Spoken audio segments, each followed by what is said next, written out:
The overall goal of this RNA immunoprecipitation technique is to selectively isolate and characterize endogenous RNA-protein complexes formed in eukaryotic cells via a specific oligonucleotide-directed enrichment.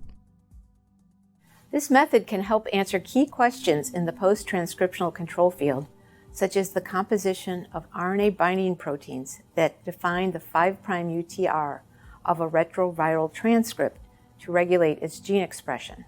The main advantage of this technique is that it allows a researcher to selectively isolate and characterize a specific RNA-protein complex of interest while maintaining the possibility to conduct a more global analysis of the RNP downstream. While the implications of this technique extend toward fundamental understanding of viral infections and numerous cellular diseases and provide significant insight into the mechanisms of post-transcriptional control of gene expression that could mean new viable drug targets.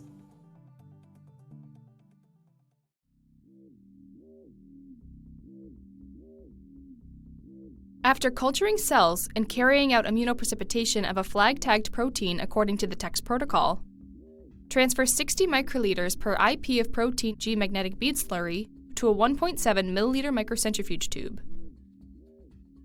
Place the tube on a magnetic rack and remove the storage solution by carefully pipetting. Then remove the tube from the rack.